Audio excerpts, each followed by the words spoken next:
Arnaque crypto vs MNBC, monnaie numérique de banque centrale. De la rue Giori, la MNBC est l'illusion de l'innovation monétaire. L'histoire de l'avenir numérique de la monnaie ne commence ni dans la Silicon Valley ni avec le mythe de Satoshi Nakamoto. Elle commence bien plus tôt dans les salles de conseil des institutions qui contrôlent discrètement l'émission monétaire mondiale depuis plus d'un siècle. Parmi elles, un nom domine toute figure de la crypto-industrie ou de la tech, de la rue Giori. Une dynastie de la fabrication monétaire. Au XX siècle, de la rue Giori s'est imposé comme le titan incontesté de la production de billets. À son apogée, la famille Giori fournissait les machines d'impression de 98% des billets en circulation dans le monde. Ils n'étaient pas un simple fournisseur, ils étaient la colonne vertébrale monétaire derrière l'illusion de souveraineté des devises. Les banques centrales imprimaient, Giori fournissait le moyen. Roberto Giori, héritier de cet empire, n'a pas seulement reçu une entreprise. Il a hérité d'un carnet d'adresses d'influence quasi absolue, il connaissait personnellement la plupart des gouverneurs de banques centrales de la planète. Quand Giori parlait, les autorités monétaires écoutaient, non par courtoisie, mais parce qu'ils détenaient les clés de leur machine à fabriquer la monnaie. 2011, la naissance de la MNBC, monnaie numérique de banque centrale. En 2011, Roberto Giori a lancé la première initiative structurée pour la MNBC, monnaie numérique de banque centrale. J'y ai participé dès le début. Le calendrier n'était pas un hasard.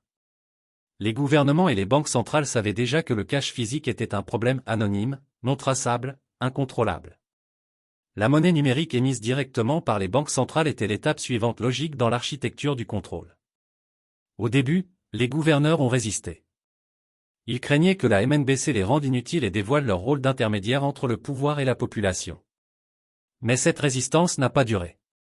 Christine Lagarde, alors à la tête du FMI, a servi d'ambassadrice mondiale de Giori, faisant la promotion de la MNBC dans le réseau financier supranational. Quand le Covid-19 a surgi 10 ans plus tard, il a fourni exactement ce qu'il fallait, le prétexte pour une monnaie, sans contact, traçable et centralisée. Il est naïf de croire qu'un tel projet aurait avancé sans la bénédiction ou la direction de la dynastie bancaire Rothschild et de ses réseaux concentriques d'influence. MNBC vs Crypto, la fausse opposition. On dit au public que les crypto-monnaies et la MNBC seraient aux deux extrêmes d'une révolution financière. C'est de la propagande. La réalité est simple. Aspect crypto-monnaie MNBC. Émetteur-créateur privé anonyme de protocoles banques centrales et institutions liées au FMI. Contrôle distribué, en théorie, totalement centralisé. Censure difficile totale et programmable. Lien identitaire optionnel obligatoire, KYC plus biométrie. Finalité actif spéculatif et banc d'essai instrument d'asservissement étatique. La MNBC n'est pas une sœur de la crypto, c'est son remplacement et sa domestication. C'est ici que revient ma conclusion de longue date.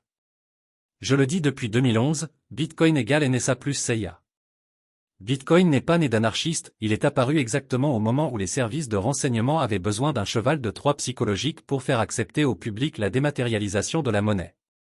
Un système qui menacerait réellement la souveraineté monétaire aurait été écrasé immédiatement, pas applaudi, financé, régulé et gardé par BlackRock, les banques et les bourses américaines.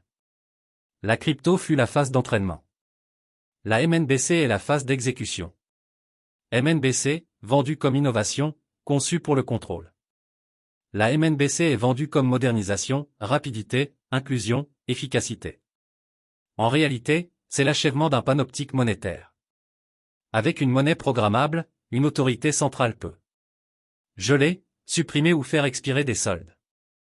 Interdire des achats par catégorie ou par individu.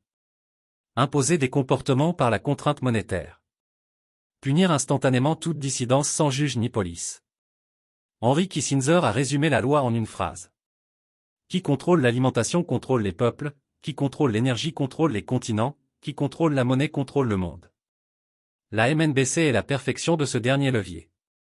La fin du billet physique n'est pas une évolution technologique, c'est la consolidation finale du pouvoir. De la rue Giori a construit le monde des billets. La MNBC construit le monde sans échappatoire.